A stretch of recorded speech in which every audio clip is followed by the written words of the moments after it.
If you're running a restaurant or a food service company, you are probably dealing with third-party merchant agreements that allow you to get food delivered by parties like Uber Eats, Grab, DoorDash, and so forth. Now, I'm going to help you and show you how to manage these in Contracko because these are critical contracts to your business. They might be renegotiated, you might be handling multiple vendors and are wondering about what the negotiated rates and terms are for each of them. Now, if you run a restaurant group and or run multiple venues, the complexity of this grows even further. So without further ado, let me demonstrate.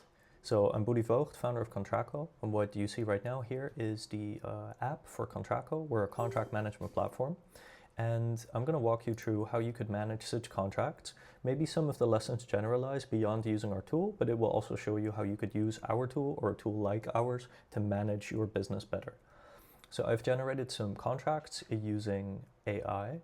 And in this case, we're going to look at this delivery merchant agreement. So I'm just going to open this. So we are a fictional company called Crisp Stack Brands. And we have a delivery service that is called Relay Eats, hypothetically, who is doing our deliveries. Now, what can we see about this contract? So it covers which restaurants we have that are being delivered from. So our chicken venues actually. The effective date is August 1st. It's running for 2 years, and it is auto-renewing yearly. There's a commission of about 15 to 30%, multiple terms. So we'll get a listing on our marketplace. There are different commission tiers based on prices paid, service fees.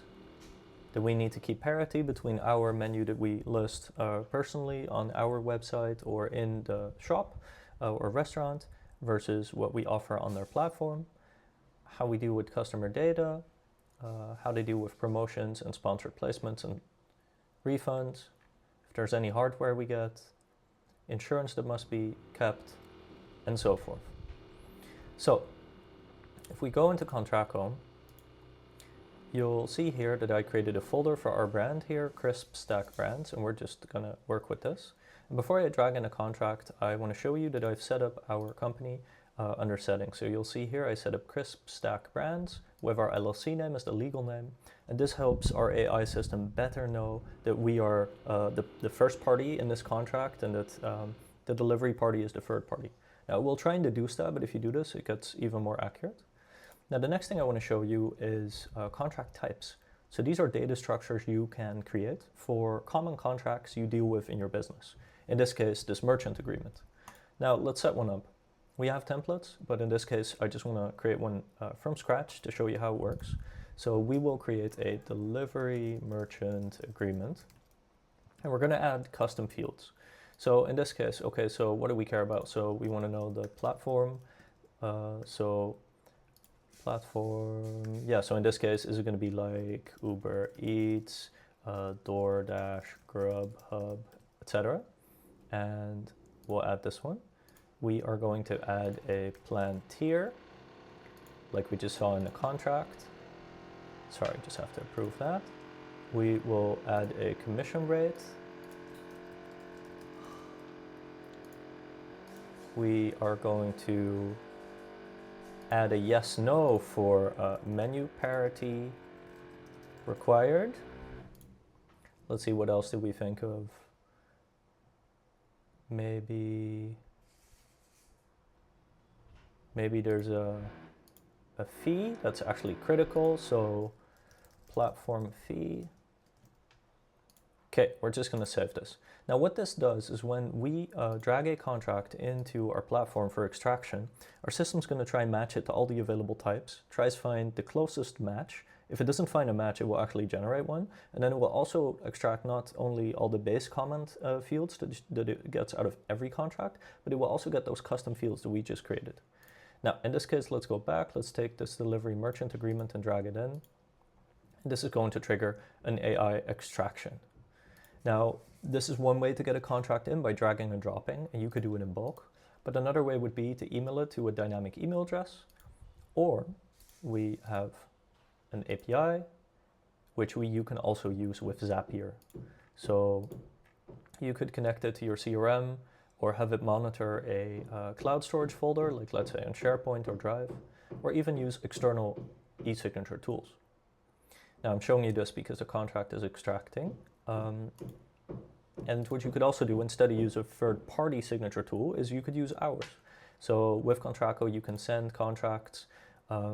You could basically indicate, so here we'll continue the setup. You could say, okay, it should go to me. It would go to a third party. You could add a message. You could have signing be sequential. And then when it's signed, it goes into our system and immediately starts an AI extraction. Okay, so the extraction is finished. Now let's take a look. So you will see here, you could see the document. It has generated a description of the agreement and it is derived that from the document. But what Contracko will also do, okay, so here you'll see it's matched it to the type and it is extracted for whatever values we provided, the information that is actually in the source document. So if there wasn't any information or the field wasn't required, it hasn't extracted it. So when this is yellow/orange, it is actually attributed an extraction to the document. And you can click it to find out where it got that. So it's found the menu parity, for example. You'll see here that we are flagged as your entity. So this is also why I had wanted us to fill in the legal name at the start. And as a counterparty, it is created Relay Eats, which is this delivery service. Now we're just going to go to this party. So you could see that it has created this entity. If the contract had more information about it, like address or a contact person, it would have extracted that for us. And that happens automatically. Now, it is found for us the start date, the end date, the notice period. It's found that this contract is auto-renewing.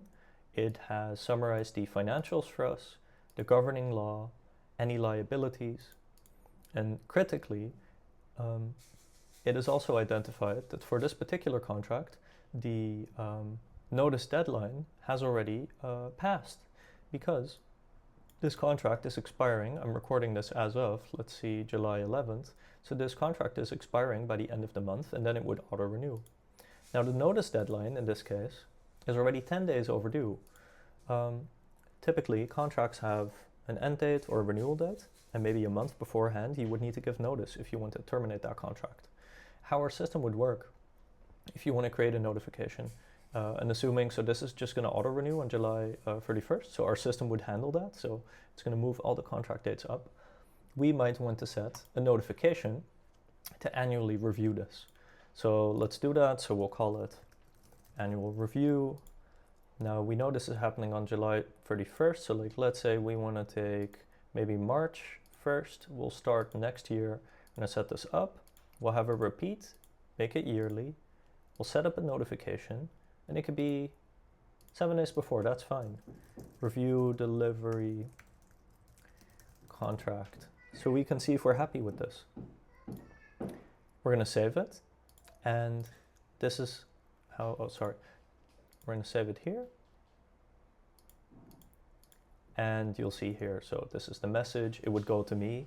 Now, our recommendation is, and this is how it would happen with a contract if it were in the future, our system would stagger notifications for you. So for example, I would always say, let's say this were the notice date, so let's say it was this one, but it was in the future. It would have said 3 months before, notification to me, 1 month before, notification to me, and then maybe a week before I would have escalated it to a team member or like a responsible party for this one contract. You could do that, like use it for a venue manager, restaurant manager, etc., who would be on top of the deal. Now for the documents, you could see here, you have this document, you could view it. And you could see a full activity feed of how the data on the contract came to be. Now, if we go to the editor, you can upload more files. And one thing I want to show you is that Contracko associates a primary document with the contract, but knows that you might have addenda, appendices, or supporting documents for this one particular deal. But that doesn't necessarily warrant creating a new contract. So in this case, that is true. So we have here a commission and fee amendment. So this is a document that revises the fees and commissions under the original agreement. So if we wanted to upload that, we would drag it here. And we could call it fee amendment. It is the current version of this amendment.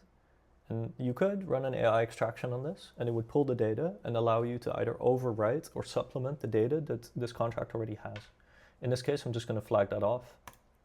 I'll upload it, and you'll see you conveniently get to be able to view both contracts as it relates, documents as it relates to this contract. So I've just saved this. Next thing I want to show you is the AI analysis.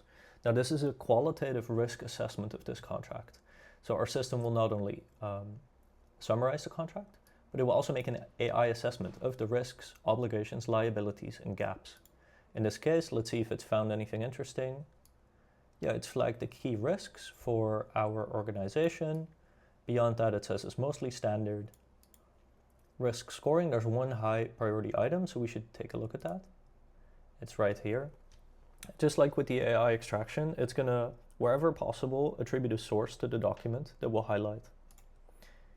So here it says, okay, the risk is that this delivery service will own all marketplace and consumer data. In other words, if a customer orders a delivery via them, they own the data and we do not. And the system thinks it's not so good. And I would agree as a business operator. And that is, of course, the dependency and trade-off you make when using such a delivery platform. So you can click through all these items. You could read the rationale. And then for obligations, this one is really nice. And it's really a supplement to what you saw for the events and notifications in the contract editor. And that is that it will segment your obligations either based on dates, so it could be a specific date or recurring date like quarterly. Triggered date, so for example, if a party is in breach and gives notice, then the other party has to do that. And ongoing obligations. So for example, we had already discussed that we need to maintain menu price parity. So if we let people order directly from our restaurant or our website, then pricing must be on par with the marketplace that is doing deliveries for us. It will flag, this is relevant for us. For example, here we'll say, okay, we're going to pay a tablet rental fee to this delivery platform. And then for liabilities, you'll see two liabilities here are flagged. And in this section, the system will flag whether it's something that favors the counterparty or ourselves. In this case, it favors the counterparty. So these are the AI analyses. Now, a few things I want to share that are important. So we have Clara AI here, which you could talk to about this contract. So for example, here, you could ask Clara to summarize it, identify risks, highlights, and she will do that for you conversationally, which is really helpful if you want to get to the bottom of a contract, compare multiple ones, or determine if you might want to renew and or renegotiate specific terms. So you'll see, confirm whether you want to renew or exit because it's coming up. Great, so that's Clara. The other thing you can do is you could export this contract, in which case you're going to get spreadsheets with all this data and the documents, primary and secondary. Now, in Contracko, you can organize all this. You could add folders. So for example, you could have here all your merchant agreements. You could organize them in there. Signatures I showed you already. So yeah, I will keep it here to keep this short. Now, if you wish to try our platform for your restaurant or restaurant group, you can. We have a free trial. Just go to contracko.com and you can try it for free and see if it's the right fit for you. Now, if you're not sure or you want to speak to me first or brainstorm about what an optimal implementation could be, you can book a demo and you'll be able to speak to me, the founder, directly, and I'd be happy to walk you through your use case and see if Contracko is a great fit. Thank you for your time.